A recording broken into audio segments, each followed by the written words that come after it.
People of New York, this is your mayor, here with an important announcement.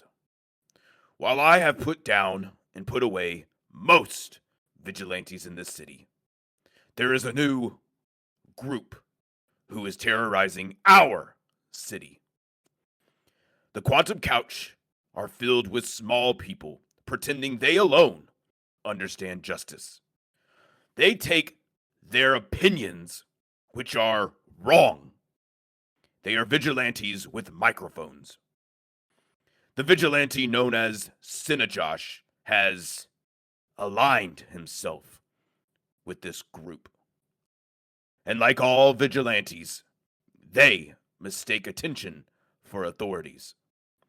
And they make you fine people of New York turn on me? Never.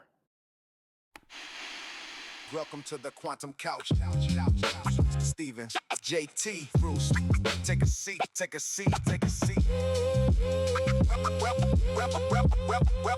Welcome to the Quantum Couch. Steven, JT, Bruce, take a seat, take a seat. Hello, everyone, and like you heard in the opening, we are the new vigilante that Kingpin was talking about, I guess, or this mayor. I don't know. I don't even know how he knew who we were. But welcome to the Quantum Couch. My name is JT. I'm one of your hosts, and today I'm joined by my lovely co-host, Bruce and Steven. Gentlemen, how are you doing today? Yeah, I'm good.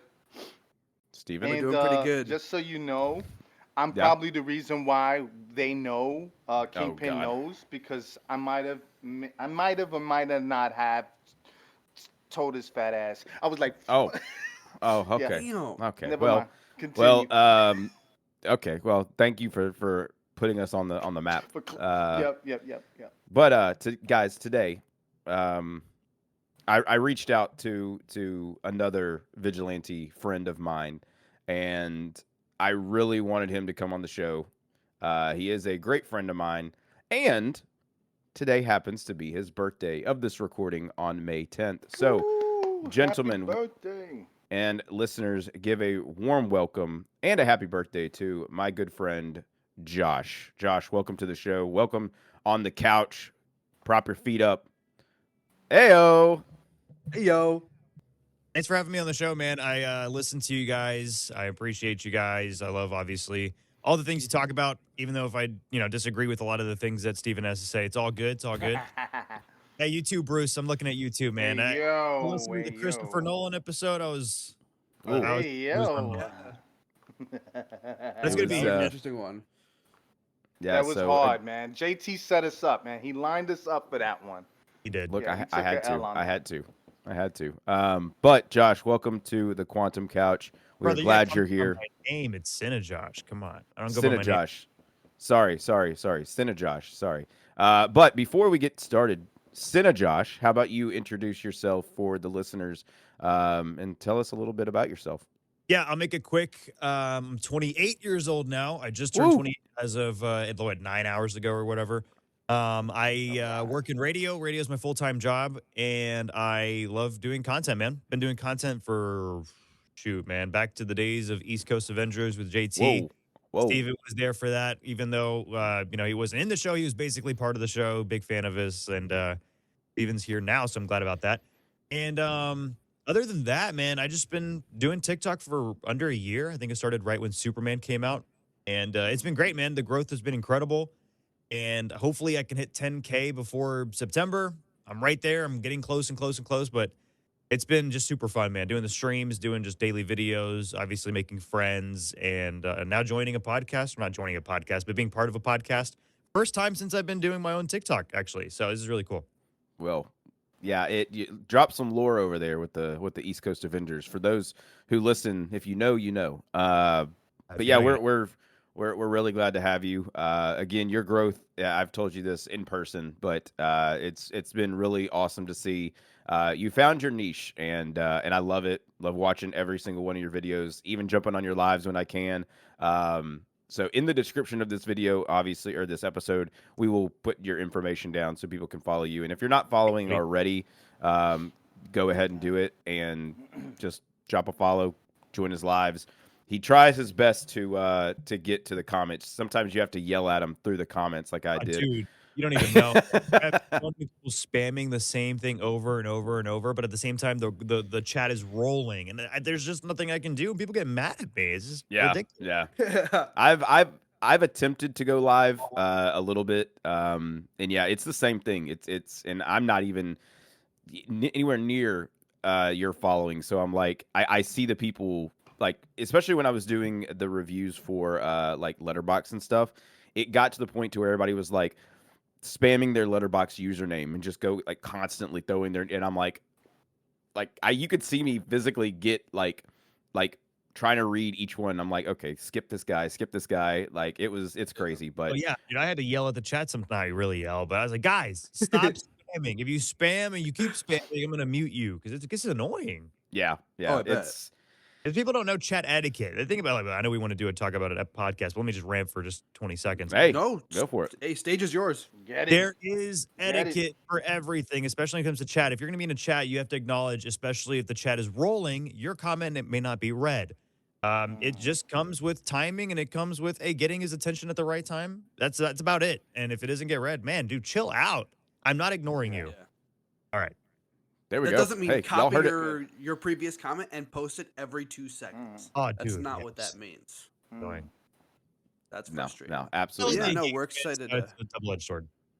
Yeah, we're excited to have you on. And who knows, maybe this isn't the last time that you're ever going to be on the pod. Obviously, Oh, man, Yeah, hope not. hopefully not. we want to have people on all the time. So if there's Yeah, ever an we- opening that you want to just be on the show, obviously you could just text one of us and we'll be like, yeah, just Yeah. jump on. I don't Yeah. care. We definitely we've already talked about it. For our listeners who know, we have a sister podcast called Pass Us Over Screen, and we definitely want to have you on that one. Yes. Because that one is more movie centric, and our topics are going to be quite interesting. So, and if y'all haven't, this is a shameless plug right now. If y'all haven't listened to our past episode, we play Who's the Imposter Star Wars edition. Incredible. Yeah, Bruce, we got to get better on your imposter. Yeah, I We- suck at that. We Yeah, got to get better. I should have just turned the camera off because you guys was just completely reading my face, man. I should have Oh just yeah. turned the camera I mean, off. when we're all God saying damn it. words and you sit there for a good 3 seconds, like Yeah. I think it's kind of a dead giveaway. Yeah, no, but today's episode, gentlemen, we have gone through what 8 weeks of Daredevil Born Again season 2. We did a little mid-season recap a couple episodes ago. We are here to finish off the season, talk about the finale, and then we got some other interesting things that are coming down the pipeline, and we'll get to that in just a little bit. But Daredevil Born Again season 2, the last half of the season, it was just like a train. It just kept rolling. It just kept getting better and better and better. And even the finale was just intense. It was probably one of the best MCU finales that I've seen, I would say. I'm not going to say it's the best, but it is one of the best. So, gentlemen, who wants to kick it off? Should we do like highs and low on it?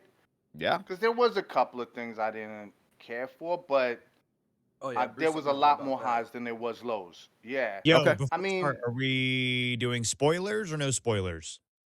We're just gonna full dove out into spoilers. Yeah. But then you take that risk. Disclaimer. Steven, Yeah, this is where you yeah. edit that. Yeah. I'm a little crass when it comes to shit like this. But all right, so high was, and I don't think we can ever speak ill against it, is the choreography, right? I mean, holy shit.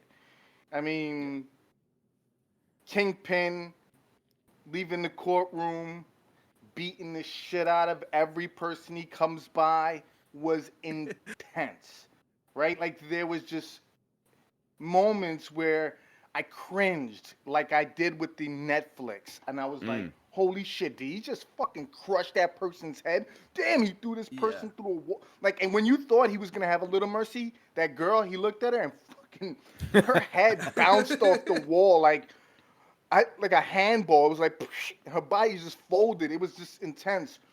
And then I think the other high that I had was that you see and forgive me for this, I can't remember her name, but the white tiger, right? Mm. She comes and you see how ill she really is. I think she's gonna be super dope in the MCU. Hopefully they push it through. Um, just climbing that wall like she did and just jumping in it. It looked beautiful. I thought it was perfect choreography. So the high for me was the choreography, right? Not to say that Yeah. the other parts weren't as ill.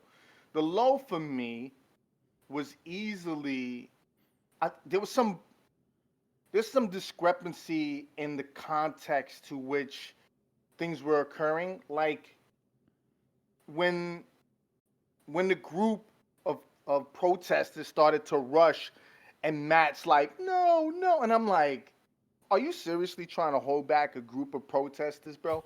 I get it was high emotion at the time, but this is a guy who's not just a regular guy. He's high sense, right?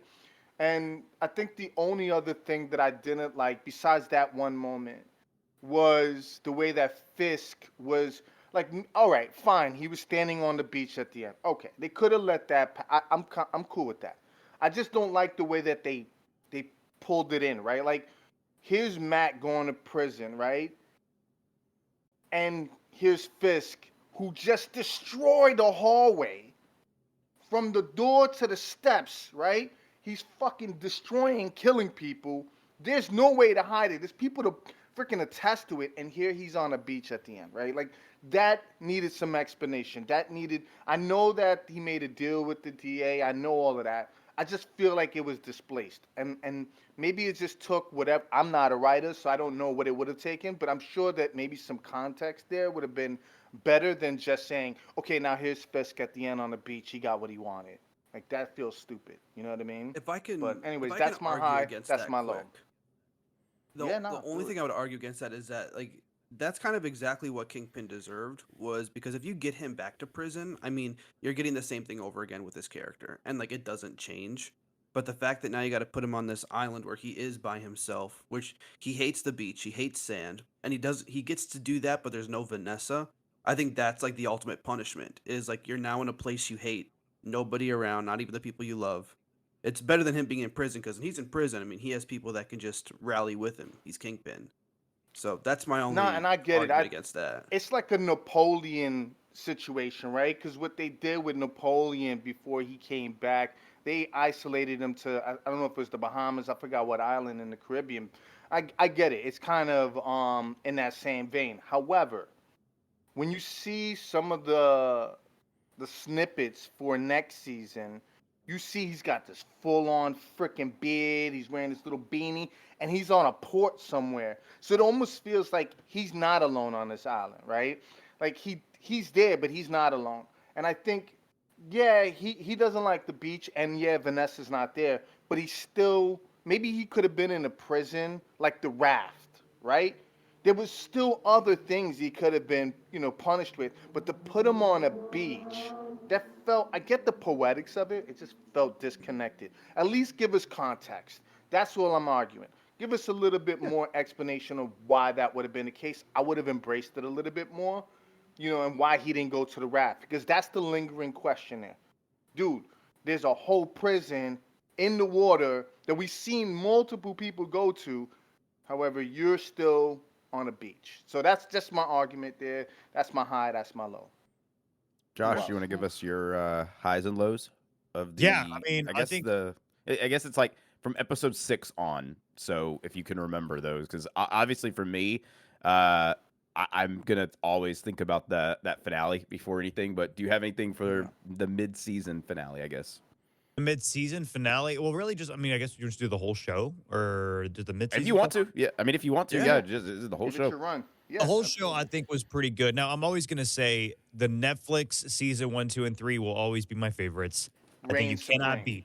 you cannot beat season 2 with Punisher. Also, I think season 2 Nope. and 3 with Punisher and Elektra and all that stuff. The Yep. Hand, all of it's just really, really great and more brutal. So I like that Daredevil. And this one, I will say, this was the best Born Again season. I think this was the best Born Again season. I think some of the best parts of it was honestly the resurgence of Bullseye. think Bullseye is Yeah. one of the best parts of the show because of how freaking insane this guy is. When they brought him in, and he goes to the diner, and he looks like this The super diner. nice guy. So yeah, but he's Mm. like just wrecks. I mean, and it's almost like he's just toying with the anti-vigilante force. Like literally, he's just doing it for no reason other than just, oh, I can do it. I can kill these people. I just want to, and I don't like Yeah. him anyway. So obviously, he doesn't like Fisk. He wants to, give a finger to Fisk by doing that. But dude, Bullseye was just one of the best parts of the show. I think Mhm. Daredevil was as good as always. Yeah. Kingpin was pretty good. I feel like Kingpin took a little bit of a step back. That might be like a low for me. I'm not saying he was bad, but there were moments where he was a little too comical, and it just didn't feel like the first 3 Netflix seasons where I felt like this guy is just menacing. There were times where I felt like, okay, this is a little ridiculous. He's like threatening the governor of New York, basically. It's like, I don't know.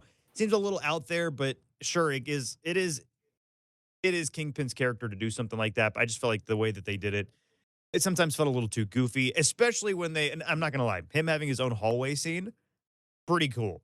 Pretty cool. I liked him was wrecking cool. through all the protesters. That was pretty fun. Amazing. But it was also a little goofy too, because he opens the door, he's like, hello, and then just starts going through all of them. Like, I what love is that this? though. I thought it was It's hilarious. campy, CineJosh. I think it's campy. However, I think that's what was missing for that one moment. I needed him to be kind of humanized for a second, right? Brought down to this corny level just for a second. Not his whole entire character, but for that 1 minute where Yeah. you know what other moment is like that reflects that same imagery? It's when he laughs, right? He's visiting Karen and he goes, ha!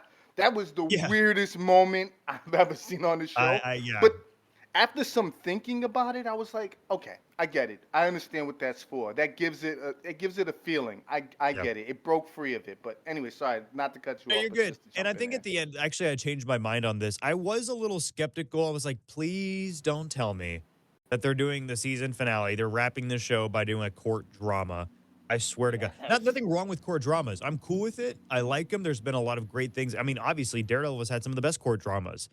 Yeah. But my big thing is, man, you've been building up to Daredevil season 2, Born Again, whatever, and to finish it on a court drama was just I didn't like it until it became the siege of the courthouse, and that was when I was like, okay, fine, thank you for doing this, because at this point I was like, I swear if this ends on just a verdict and then that's the show, I would have been very upset. Even Disappointing.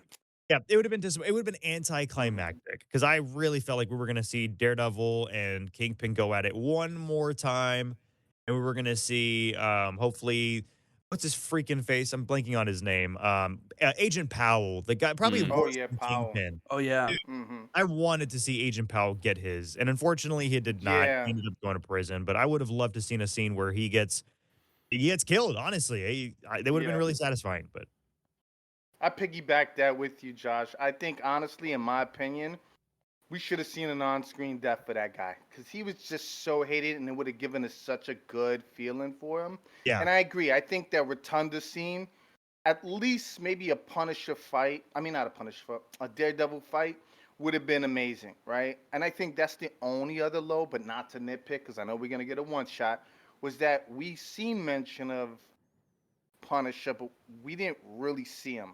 And like, I wish, even if it would have been a small, like, I don't know, him having a conversation with Karen kind of moment, because I always liked their relationship, how it teased Matt a little bit, right? He yeah. always got jealous on that.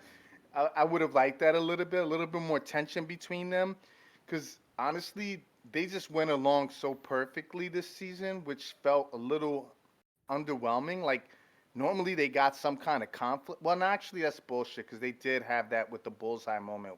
Yeah, where she was gonna shoot him and he smacked the gun. Now I think about that. Never That was a mind. good moment. I recant. Yeah, that was a good moment. I take it back. Yeah, yeah. I take Overall, that. I liked it. I think it's great. Great episode, great season, and I still don't think it's better than the first 3 Netflix seasons, but it's good. It's the best Born Again season. Mm. And overall, I mean, look, when I do these Marvel lives, I can't tell you well, it's not actually that much, but there have been some people that said they shouldn't have even made Born Again. That they should have just left the Netflix. I'm like, what? Oh. This is a good show, bro. It's Who are good. these That's good. people and why do they? And Daredevil exist? is yeah, he's one of the best characters in Marvel, period. Like he is just one of the What? highest of highs. Yes. Yeah, and Yeah. that's not even some of the worst unpopular opinions I get, but that's just one of them. But overall, I like whoever wants to go next, follow that up. Steven, go ahead. Drop your takes. Oh, I agree with both of you guys. I thought the highest of highs was just like the symbolism aspect of everything. I love the way that some of the shots kind of left you with thinking about like, oh, they're recalling this without saying anything, and I think that was one of my favorite parts of it. But other than that, I just liked some of the little surprises that we got and some of the introductions to some characters. Like we got Charles, and even then with Charles, we still don't know too much about him, but and a lot of people are mad about that. I personally love it. I mean, you're planting a seed. Yeah. This is a story that you're going to have to tell over time. You can't just give it all away in the first season that you meet him. So Charles is an interesting character. The fact that him and Bullseye are on a plane together, going somewhere and doing some work is going to be a lot of fun. Interesting. But I would say my low. Oh man, I can't even think of a low right now because I just loved how it ended. I would say my low is maybe just not enough court scenes because I'm personally a huge fan of stuff like that. I can sit down and just watch a whole episode if it takes place in a courtroom. And this might be a hot take, and I might get a fart sound here by Josh. But with Joker, the sequel for Joker, I did enjoy a lot of those courtroom scenes. I thought they were really, I thought they were really entertaining. I could sit in there and just watch nothing like that. Not saying Joker 2 was a good movie by any means, but I do really like those courtroom I am scenes, messing and with wish you. there I were will more. say in Joker 2, I did like the courtroom scenes for the most part, especially when they brought in little guy. I forgot what his name was. Yeah, But when and he was like, Arthur. yeah, that was a good moment. That was one of the few Yeah. good moments. You mean Colonel Sanders, Joker? when he turned to Benoit Blanc? Yeah. When he turned to I was gonna say, Benoit when he Blanc over pulled the there? whole Knives Out thing on, I was just like, what the fuck? But, I mean, all in all, like, I just love the way that they're shot, too, because they're always shot in a really interesting way, and the way that they use colors, and, I mean, for me, the best part of the season was ultimately Matt Murdock going around saying, I'm the Daredevil, and Yeah, that that was was fucking interesting. sweet. Like, the fact that he just straight up outed himself, but it was all because either Fisk was going to do it for him, so he might as well just do it himself. So I don't know. Honestly, overall, I thought the show was just really, really good. But Steven, I agree with what CineJosh though. It's not better than Netflix. Steven, what did you feel about the She-Hulk court scenes? Did you like those? I didn't mind them. I love really? courtroom scenes, dude. I think they're fun. I think with She-Hulk, it was more of a goofy kind of courtroom thing because you had all these weird characters, but it was fun. Yeah. I mean, also not going to be one of those people that says She-Hulk was a great show, but it was fun. And I think that's some shows kind of need to be a little out there and be kind of goofy. Not all shows are going to be great and serious like Daredevil. So She-Hulk's an exception. You know, some of her comics kind of ran that similar route. I wasn't too mad. The show could have been a lot better though. But okay, that's it for me. Okay. That well, I think my high and Josh again dropping lore here. Josh and I used to work together at a certain NBA organization. So some of y'all will get this this idea, but Kingpin giving the alley oop to Matt Murdock in the courtroom when he says, "You're a fool," and he goes, "Oh, here I go. No, I am no fool. I am Daredevil." And then boom, drops the line. And Josh, I want to give you a shout out because you made a video recently talking about the comparison or the which was better, the Iron Man, I am Iron Man, or the I am Daredevil. And to me, I commented on that and I said I think it's the Daredevil one, simply because you get that alley oop from Kingpin, you get that setup, and it is in a moment. Iron Man, yes, he did it for. He's trying to change things. He's trying to go from a weapons manufacturer to being a a hero or or whatever. In this case, he's trying to put down. He's trying to let everybody know that Kingpin is a bad guy. Everybody thinks he's good.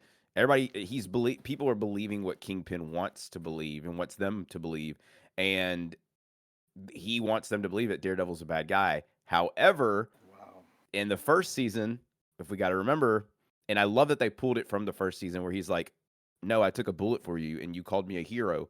you actually called me a hero recently. So if I'm a hero, then that makes Daredevil a hero. And he's like, whoa, whoa, whoa.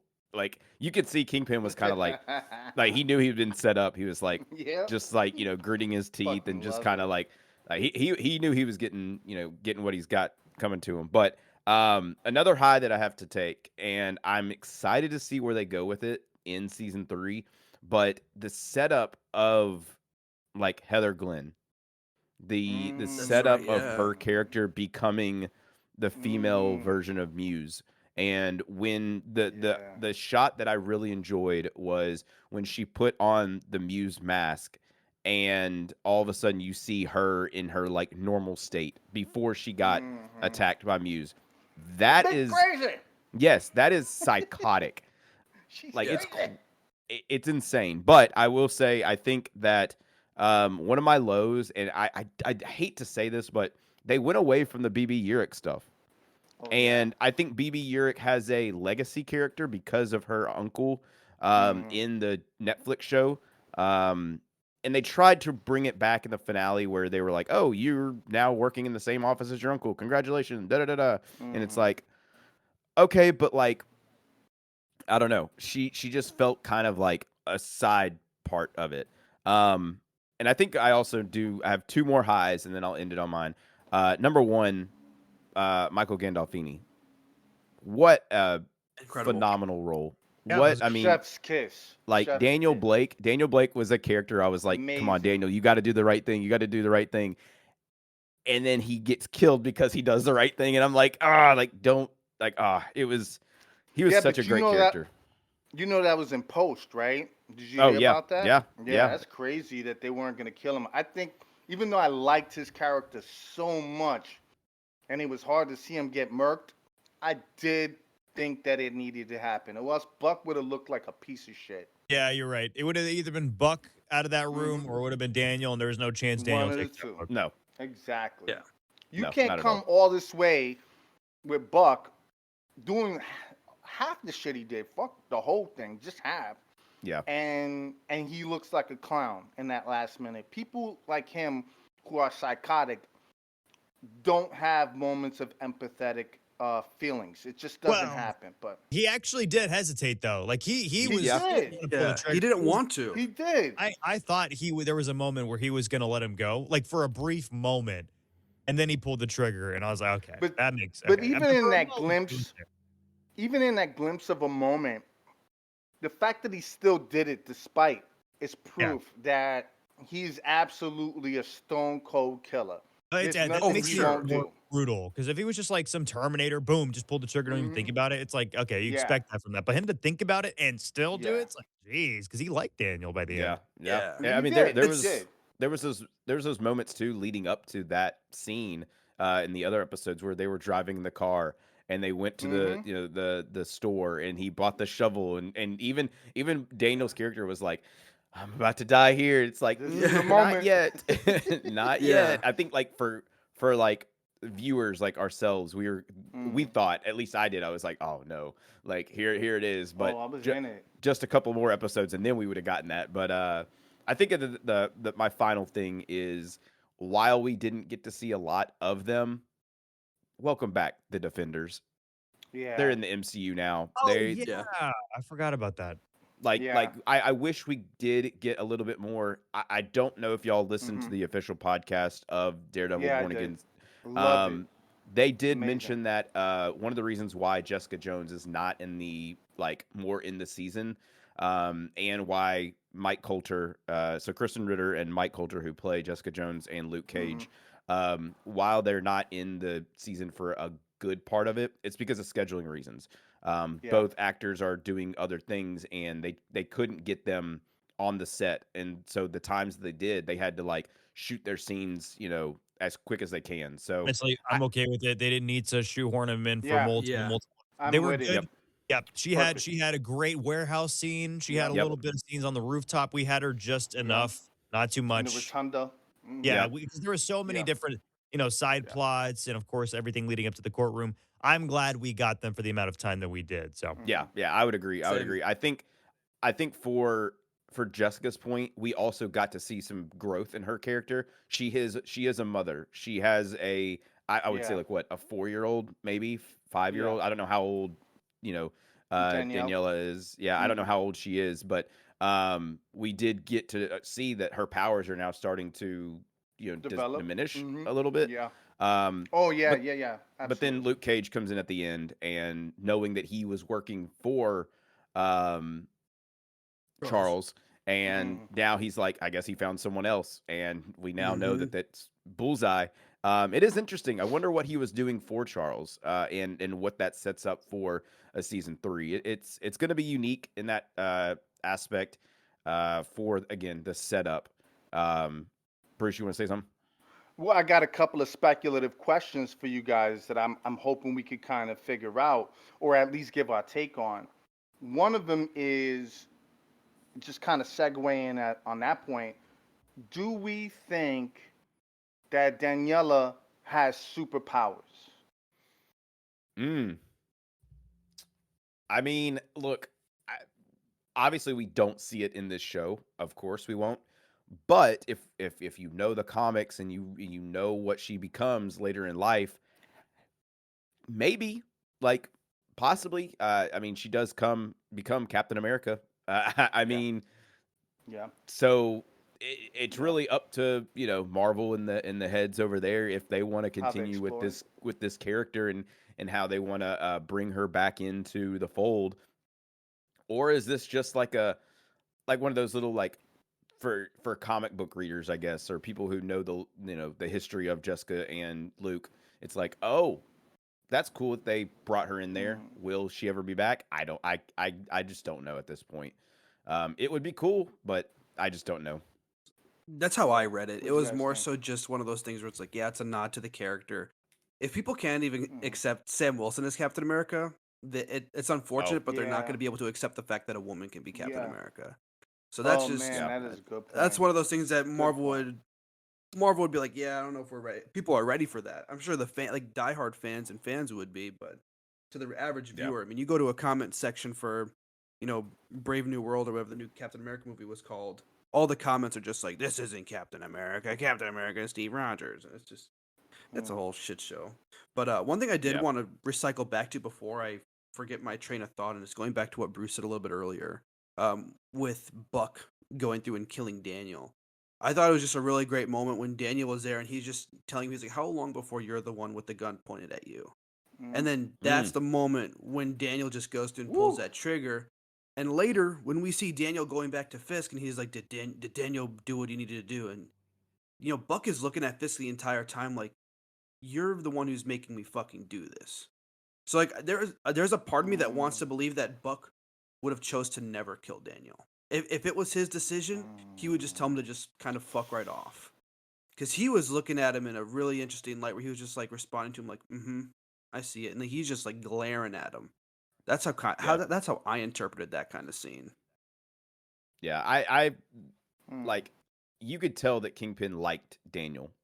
He Oh, yeah. like Yeah. even in the first season, he was like, Daniel made some mistakes, and Kingpin was like, all right, like he almost viewed him as a son, and he's like, all Yeah. right, you're gonna you just do better, and Daniel did better, and then it just got to the point to where BB kind of had that. I never saw, maybe I'm the outlier here, but I never saw like a romantic uh I didn't feel it. I just didn't. I don't know. I don't know if that's what they were trying to push. I Mhm. know, Yeah. I know that there was that one moment where they were about to kiss and then they didn't. I think Daniel was more business focused than anything. Like, sure, it's like it's cool to have a girl on your side who is willing to talk to you and be friendly with you. But the way that I saw it was kind of like BB was doing that, and she started off doing that, right? Like she started off Mm. where she was like, I'm going to be friends with him just to be a mole, to see what I can get out of you. And then whenever she found that out, it was kind of like, now your life is in danger. And Daniel's like, I don't want to put your life in danger, so I'm going to do the right thing. And it's like, well, you know, there was some back and forth on like character development there, Yeah. where the entire time Daniel was doing the right thing per Kingpin, and then he finally snapped out of it and did the right thing for what is truly right in saving her life. and that ultimately cost him. So I really enjoyed. First off, I just enjoy, you know, Gandolfini's work. I think, you know, him and his dad, especially, are just great actors. And then him being this, like, you know, this role that he played in Daredevil Born Again, both season 1 and 2, I think was just great work overall. I have another speculative question and good points on that. Maybe Josh can answer this one. When we see that there's a mention of the Punisher, right? Mm. But we don't see him, and then we find out in the one shot. What was the timeline again? I think it was like It says, from what I've heard and what people have posted, I believe it takes place during season 2. So, like, on the outskirts of season 2. so. While he's gone, do we think that we then see Daredevil either in the one shot or in a brand new day? Let Josh answer this. Hold on. Let's Josh get this one. Yeah, so I do think if you'd have told me like a month ago that Daredevil was going to be in Brand New Day or going to be in it's more believable he'd make a cameo in Punisher than Brand New Day, number one. But if you were to tell me a month ago that he would be in Brand New Day, I would have said I don't think so. No. And after saying the finale, you know, Daredevil being locked up, Spider-Man in the trailer looks like he's in some sort of jail. You know, looks like what's the name of that jail facility right outside New York? What was that? Rikers Island. Yeah, I think it does another look like name for it. Rikers. Anyways, so yes, it was that. It looks like obviously Spider-Man is in that jail. He's taken on the ninjas, and the Daredevil has ties to the Hand. If you go back to the Netflix season 1, 2, and 3, I believe it's season 2 and 3, but yeah, he has ties to it. He's in jail. It just seems that the dots are there. It looks like it's connected. I can't say that it's no possibility we're going to get him in Spider-Man. So it seems like the stars are aligning for him to at least make a cameo. Spider-Man's breaking him out. I don't know. I also do think that this episode or the finale of Daredevil does lead into the Punisher last kill. Because you have New York in mayhem. I mean, Kingpin's gone. Spider-Man, Daredevil is locked up. So I feel like Punisher comes back and New York is in disarray some sort of way. And, obviously, I love that you brought that up, Josh. That's 2 days, man. Really, at the time of this recording is 2 days, but the 12th. Yeah. But here's the thing, and I love that point that you made. I think you're right in that chaos scene of New York going haywire, and you're right about the possibility because he's on the island, he's in that jail scene, and then also the Hand connection. But also, let us not forget, Matt was already in a Spider-Man movie, so it's not unfathomable, right? Yeah, and so I think the only other thing that I would ask, and this is for all of you guys as far as speculation goes, do they reference the Void? What the hell do they talk about with this whole situation? Do we get a drop? What happened? You cannot have this situation in Thunderbolts happen in New York City, and there's not a single peep or mention of it. Is it because maybe it's not in the same timeline? Maybe it's outside of this. Maybe it's before or after. Whatever the case may be. But do we? Yeah. Go ahead. My bad, Steven. Go ahead. What do you think? You're good. That's an interesting. It's interesting. I will just argue this point with how long did it take for them to reference the big celestial breaking out of Earth? Yeah. So don't you start it, Steven. Don't you start it. When it comes down to them mentioning and bringing up the Void, we might not talk about this for a while because it's just a regular day in New York. Yeah. We didn't get to snap for a while. Yeah, it's just one of those things where I mean, obviously the Void is important, but with all the other shit that we've seen in the world, that's just New York for you. So I wouldn't be opposed to get it, but I also would not be shocked if they never brought it up again. So here's also my point to that. And we've talked about it a little bit on this podcast, but they have kind of said, okay, our TV shows and our movies are going to be two separate things. While some may have a little bit of interaction with some of them, something like the Void that happened and then it got taken care of, and then the events of Daredevil Born Again? Because on the official timeline, I'm reading it right here. It says Daredevil Born Again season 2 is set after the events of Thunderbolts. So, so all So it that has already happened taken. already. It's already Yeah. happened. So I Yeah. mean, you know, They should have mentioned it in the season, basically. I Yeah. mean, it would be If they were gonna nice. mention It it. it Yeah. would be nice, but also again, if they're trying to set up their own television world, I guess I don't know exactly because like that's Come on the where show, Brad Winderbaum. I'm just saying. Go ahead. Sorry, JT. that's where I think like when you have shows intermingling into the movies, I think that's okay. But movies that intermingle into the shows is where it gets a little dicey because like once you do it for one, you got to do it, you got to do it all the time. And Yeah. if they're going to mention the void, okay, now you got to mention X, Y, and Z, and let's like, Yeah. and truthfully, I think that would have been a big like takeaway from the season. If they Yeah. mentioned the void, people would have been like, "Oh, wait a minute, what happened to that?"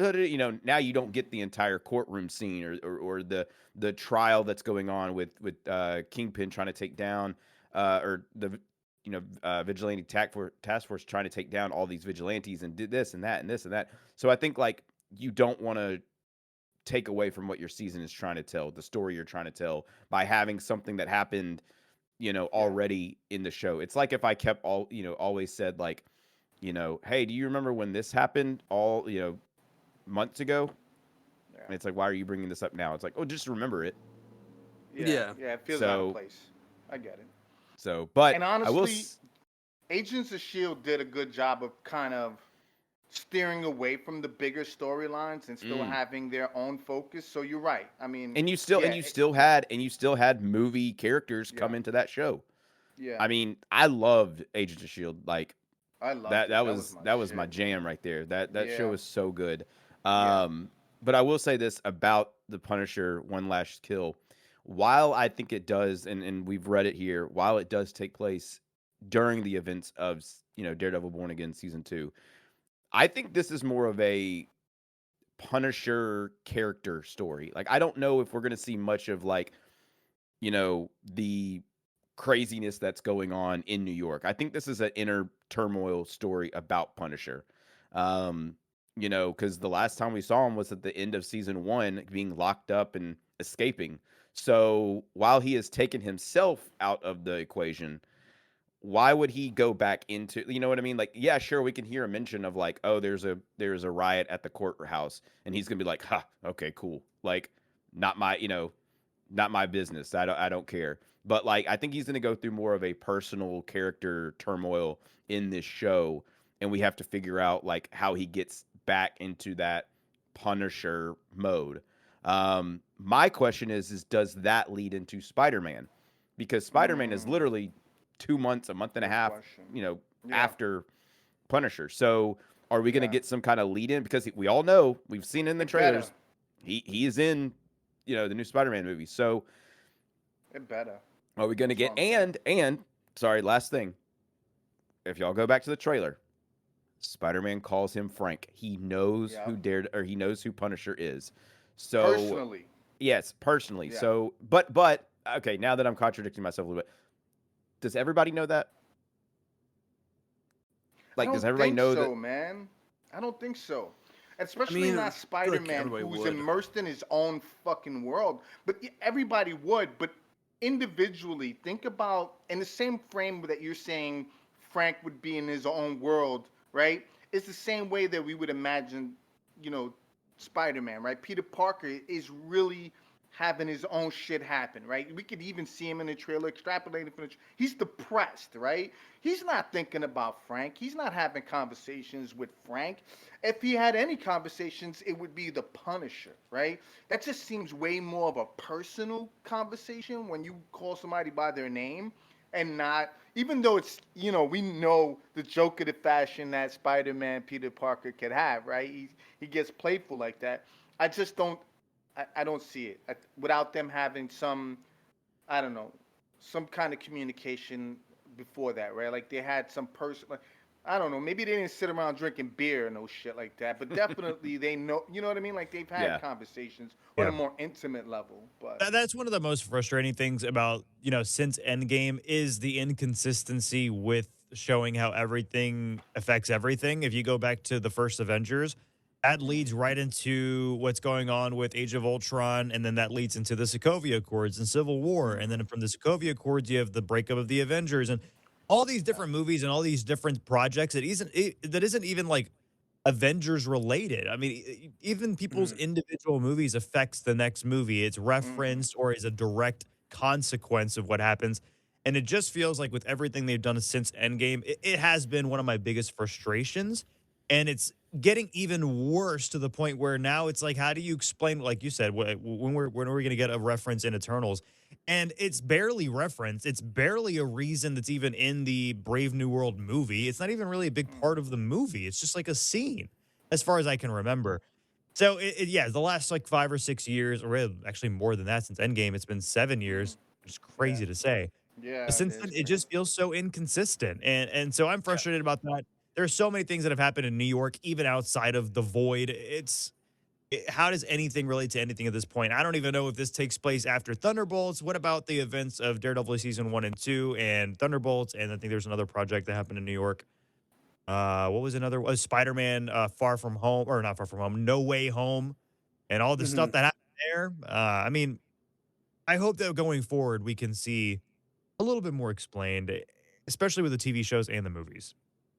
I agree. The timeline has been one of those things where it's like when a movie comes out before when like No Way Home came out, you could ask me like, when does this take place? And it's easy to tell you when because obviously it's directly getting out of Endgame and everything and moving past those kinds of movies. But yeah, with this one, it's like when someone asked when did season 2 of Born Again take place, I didn't even fucking know because it's the lack of mentioning anything else or going from like, hey, here's what previously happened, here's where we're going to now. I don't know why So Marvel just didn't do like a big timeline release. Why don't they just release? Do they Yeah. have a release like a full? they got Disney Plus.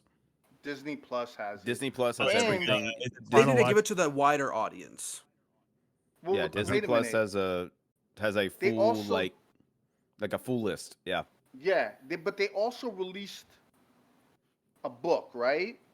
Yeah. Oh, Am I actually, I'm bugging seeing out on one this? The here on Rotten Tomatoes. They have every Wakanda? Marvel project in chronological order. So I'm seeing that Yeah, here. Yeah. but there's So- there's a book about something.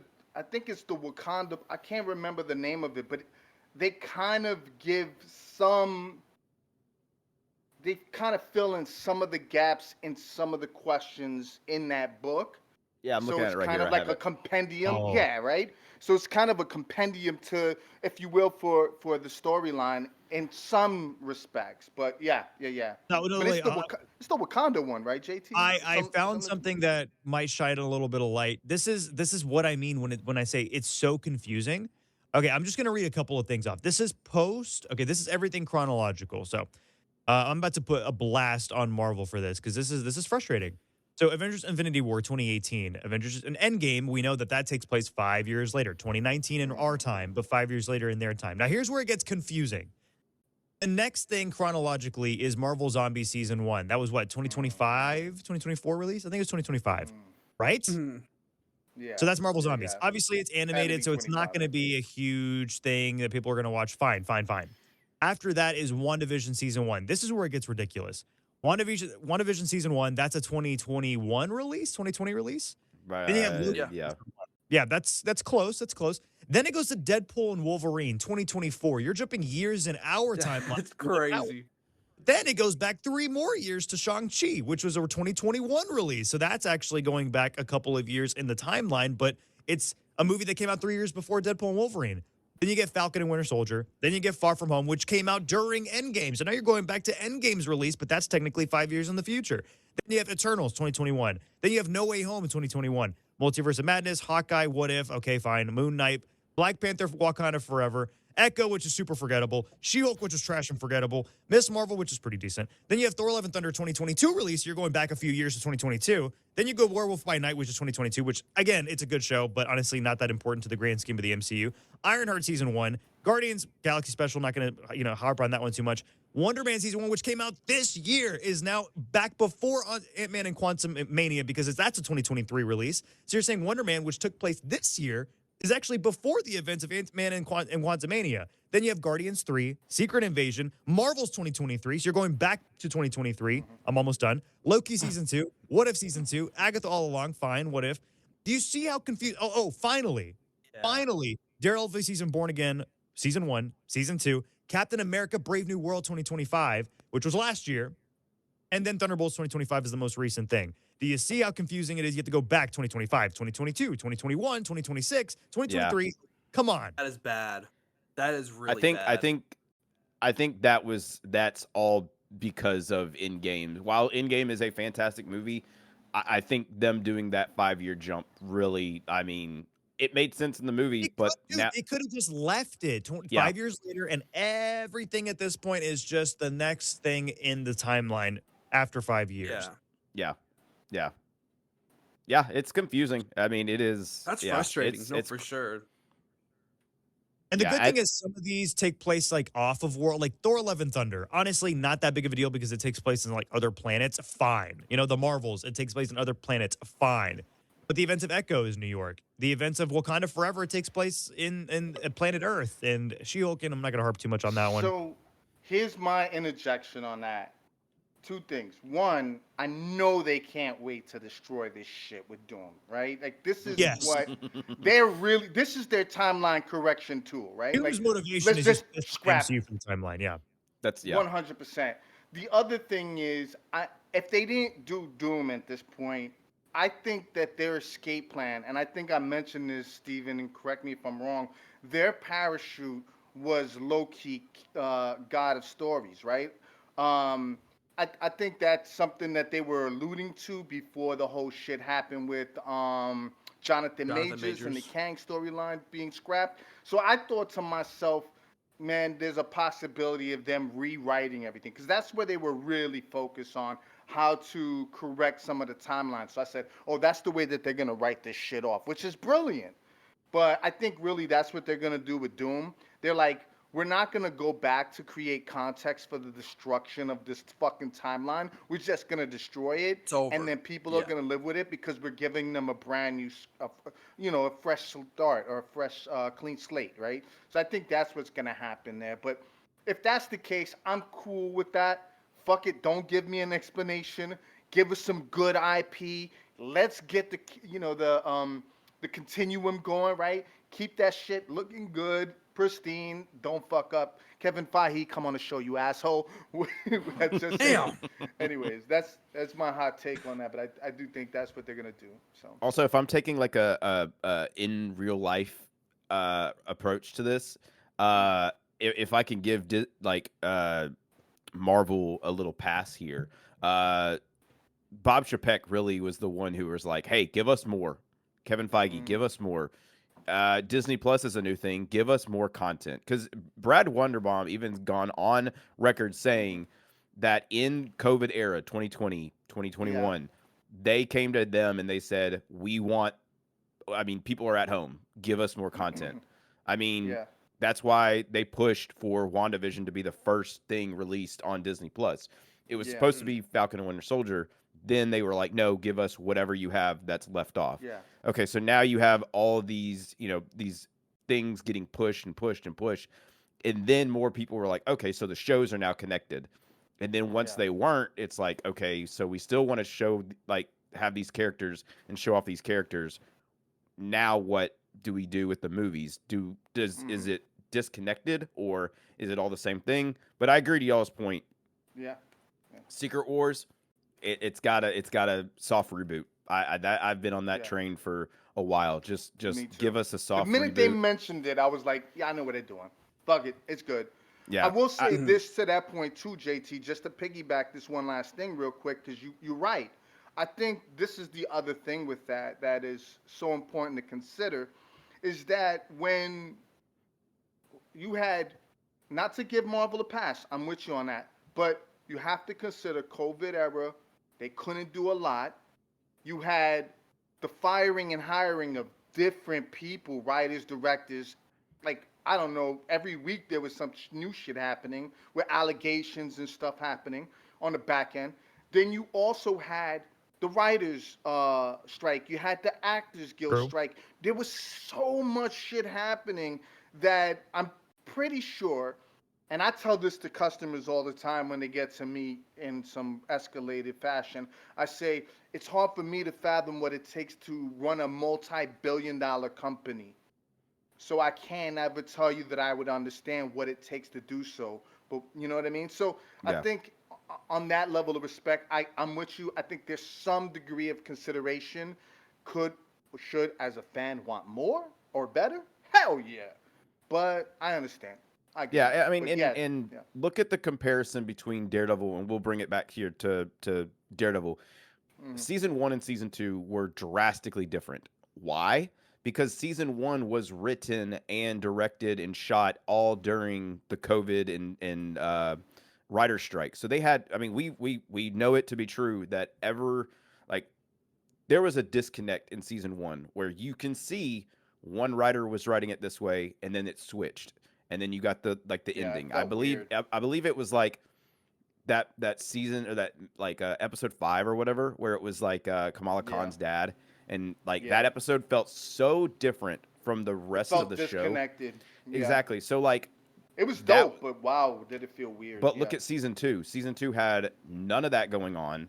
Mhm. They all shot it, wrote it, everything was on the same page, and it felt drastically different. So again, to your point, Bruce, I can understand that real world things are going to happen, but as a fan, yeah, I would love for things to be more smooth, and I don't have to, sit here and figure out what's going on, where does this take place, what's doing that, blah blah blah blah blah. Oh yeah. But we have The Punisher: One Last Kill coming out Tuesday, May 12th. All of us will be watching it. We will all give our thoughts and opinions later. What do y'all hope to see from this show? Any hopes and dreams? Yeah, dude, kills, Punisher raging and going like every single time he's gonna charge someone. And other than that, man, honestly, I would love to see some sort of interconnectivity between A Brand New Day and Born Again Season 2. I'd love to see some sort of a way where this one bridges Yeah. both of those projects.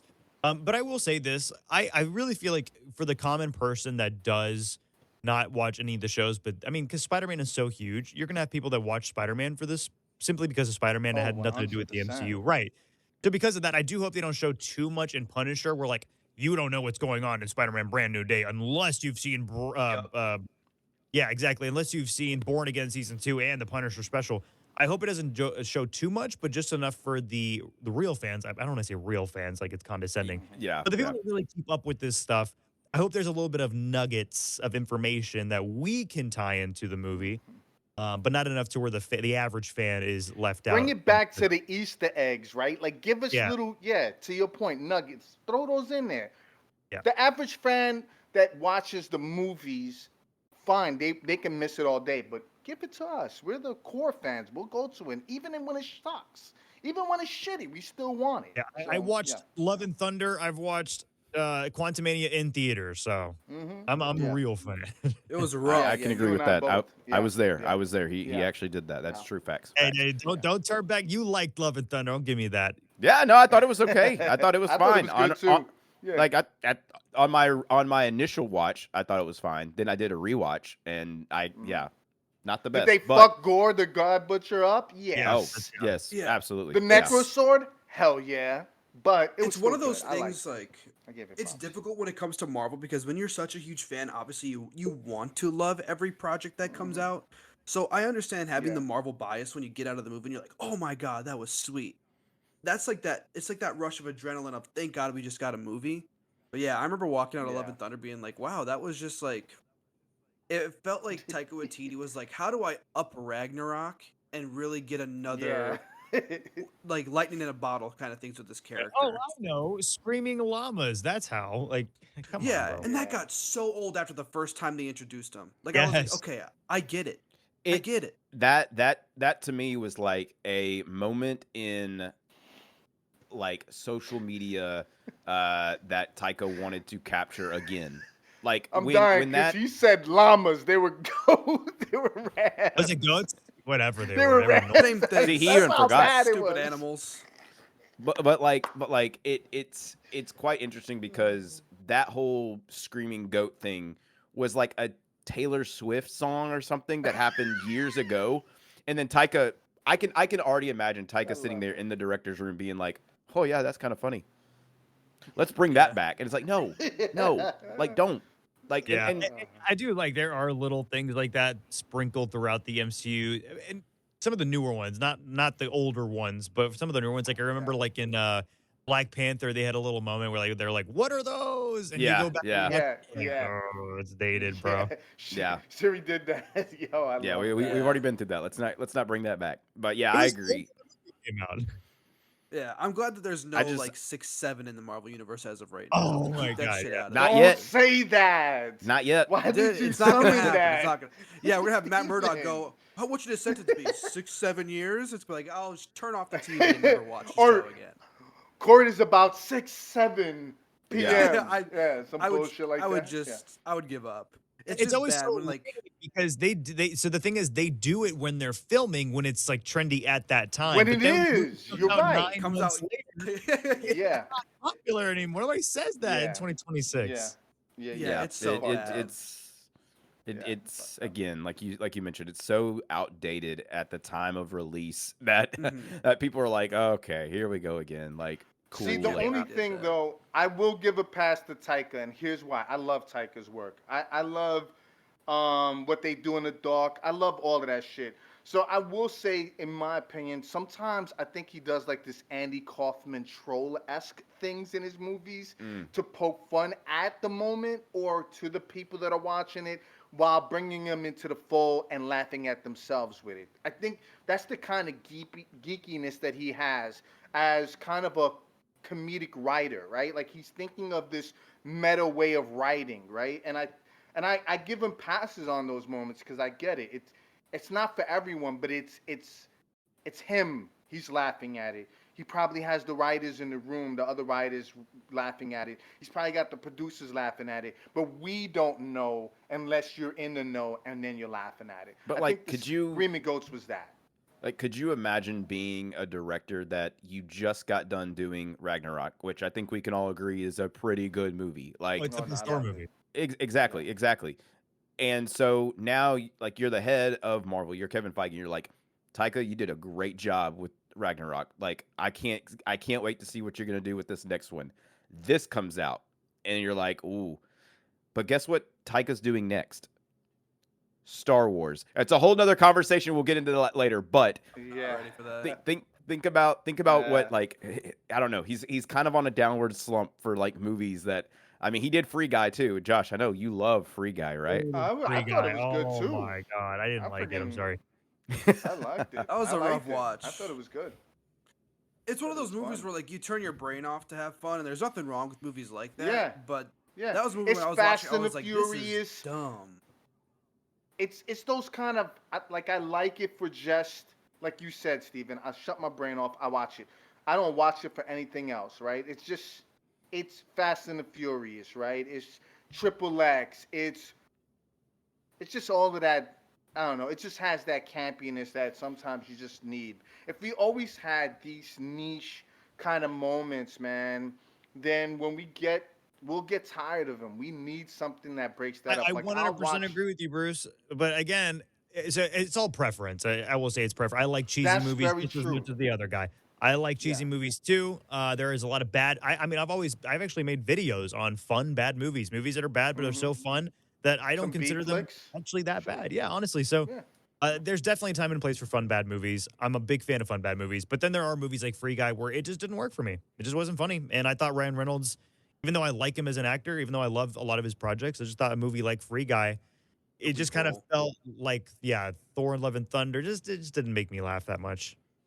It for me, it's like All right, Taika. I'll give It's you like that. Respect I, that. I really do like Taika's work. I mean, one of my favorite Taika movies is Jojo Rabbit. I was It about is to say, such a Jojo solid Rabbit is movie. ill. Like that's Yeah. like peak Taika for me. But when it comes down to like comedy movies, it's almost just feels like this is going to be kind of a hot take. It feels like the Guardians of the Galaxy movies where it's like, how can we one up it and be funnier than the last one? And when Guardians 2 is filled with, penis jokes and like fart stuff, I'm just like, I'm taken out of it.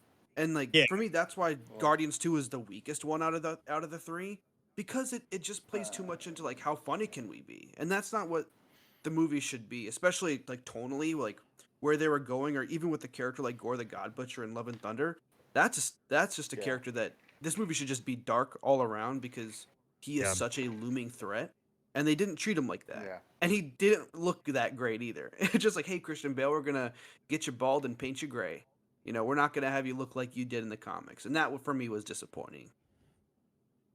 Why do we think they did that? Do we think it's because of the Sony issues, or do you think by Too much some chance CGI they money just on didn't the want to spend on the goats. budget? Yeah, for in the floating heads too. Probably. Yeah. Yeah. Yeah. Yeah, that makes more sense. That's fair. That's fair. But we'll end it on this one, gentlemen. Spider-Man: Brand New Day comes out in what, 2 months from now? Not Really? soon enough. Two and a half months. We've gotten one trailer so far. We've gotten leaked pictures. We've gotten this and that and blah blah blah. Everything from the movie. But the one trailer that we have seen, how are we feeling about it, y'all? I mean, I think we're all ready for it. But Oh But- yeah, I'm ready, man. Looks do we great. think- It's gonna be how- a fun how do we- Spider-Man movie. how do we think this is going to move us forward? I mean, obviously I got a crazy prediction, and I really mean this. I'm I here got a for it. prediction. So you can come back to this. I'm gonna clip it. This is not anything I've heard. This is not anything that I've read, honestly, not that I've seen. There is some speculation. This is my honest belief. I believe that we are finally going to get some sort of a reference, some sort of a cameo, some sort of an introduction to Miles Morales, because this is the fourth Spider-Man movie. And eventually you're going to have to move on. Obviously, we're not going to move on yet. And he might end up getting 2 more movies. But we I know think that he he's is, out yeah. there. We know he's been teased. We know his uncle is out there. I believe we're going to get some sort of, whether it's a post-credit scene or just a snippet, maybe not even a casting, just a mention, Miles Morales' name, something. That's going to basically hint that we're going to get Miles Morales eventually. And hopefully it's kind of like Spider-Man 2, the video game, where they do end up teaming up for a movie before, eventually the baton is passed to Miles. So Yeah, I think we're going to get I him. like I hope we get him. I like it. That I would like be it. sweet. Any other predictions or? I don't have a Steven? prediction, but I have like a personal want. I would love for a special character, one of my favorite characters in the comics, Cindy Moon, to be kind of like name dropped, or it's almost just like a student somewhere. I think that'd be personally fun. You don't got to give her any sort of story yet, or even do anything with her, but just like a fun Silk? little mention of like, yeah, that's Silk. And like you could just have it where like maybe she's just a girl in Ned's class, like something like along those lines. I think dope. that would be really fun. Yeah. Okay. Yeah. Bruce, do you have any predictions or wants? I just have Needs. I do wonder to what Josh is saying, if that's the case where we get a Miles, then how would that affect like Doomsday? How would that affect Secret Wars? I mean, do we get it post that, or do we get that in that timeline, or Post, It would have to post, be post. past that. yeah. I would think ultimately if they do a like introduction like Josh is mentioning, he's got to be a young Miles Morales. He Oh, can't dude, be. yeah, he's going to be a child. Yeah. He can't be like maybe he's like Spider-Man's swinging through the city and he stops and he's like, "What's your name?" He's like, "Miles," and it's like, "Oh, okay, young Miles. Here we go. He's now No, here. Move They on." wouldn't do it that way. They would. It wouldn't just be him swinging around and finding. I think the way they would do it would be how you did it in the video games. That somehow they connect. Spider-Man and Spider-Man, the video games worked at Feast. May was connected. He was connected through that. They end up knowing each other first as Peter and Miles, not Spider-Man Okay. and That Miles. was the best. Got you. Okay. So I think Okay. that's how they're going to meet. There's going to be some sort, and if they do it, that's assuming they do it. There's going to be some reason that they know each other first, and then eventually he finds out that Peter Parker's Spider-Man. So I think we also get- to your point, I do think that when he is introduced, like I mentioned, got to be a young child, because then you can say Spider-Man is going to be doing this movie. If he's in Doomsday, we don't know. Yeah. Secret Wars, and then after Secret Wars, okay, we now know chronologically and how life works. Miles from this movie would be older by Secret Wars or Yeah. the end of Secret Wars. So then therefore Right. we can give him the mantle A of proper Spider-Man. intro. Yeah. Yeah. And I think, I don't know if maybe you're gonna go to the same place, Steven. I think with waiting for the Sony was it the Beyond the Spider-Verse or whatever it's called now. I mean, we're probably not gonna see a Miles storyline till after something like that is concluded, because I mean, God knows how long that's gonna take. She's just gonna throw that out there. That's exactly But where I was going. yeah. I felt that, but Because I Yeah, mean, so you've got to end like before you even do anything live action wise. You've got to let the animated Miles have its run. fade out. Yeah, And it's if so that's good too. So yeah. I mean, It and Yeah. I think that with Beyond the Spider-Verse, hopefully, fingers crossed, releasing in 2027. I mean, what Secret Wars comes out in 2028. Yeah. So there you go. Or no, Perfect it would time. actually. I think Secret Wars is 2027 actually. So who knows? Who knows? What's next? I think for me, for the want is if they're trying to, and I think Steven, you mentioned this before. If they're saying that we've seen a lot of Punisher lately, is this the last that we've seen of John Bernthal as Punisher? If it is, Yeah. I want him to go out like, Guns blazing. yeah. I Yeah. want him to be like, okay, this is my last run. I've had a good run, but I'm here to do, I'm here to do this and I'm here to do that. And JT, are you saying in the one shot? no, I'm saying like the one shot. The one shot is him. This is how I can see his story being played out. The one shot is him getting that that connectivity and that that menacing voice back as the Punisher.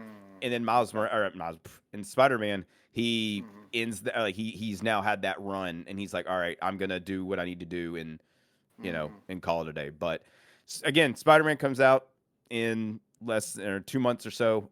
We can't wait for it. But Josh, thank you so much for coming on the Quantum Couch. It's a little snug, but we're always welcome for new guests. And Josh, I appreciate you so much for joining us. Hey, tell us where people can find you at. Yeah, man, CineJosh on both TikTok and Letterboxd. I don't know if you guys are big Letterboxd users. I know JT is. I know Strange has a Letterboxd as well. I'm not sure if you do, Bruce, but if you do have it, man, I'm on CineJosh as well. But I'm TikTok old. is my primary thing. All good, bro. TikTok is my main thing. That's where I do all my content, almost basically daily videos, daily lives for the most part. And I hope to see you guys there. And if you want to join Discord, man, hit me up on TikTok, and I'd love to throw you in the Discord. Awesome. Same thing. We just talk about basically this episode. This is what's going on in the Discord. So you can find me there, CineJosh, and hope to see you there. Absolutely. Well, again, we Nice. appreciate you so much. Thank you for joining us. And let's wrap this up, gentlemen. And we will see y'all next week. See everybody. Happy Mother's Day. Happy Mommy Day. Welcome to the Quantum Couch. Steven, JT, Bruce, take a seat. Take a seat.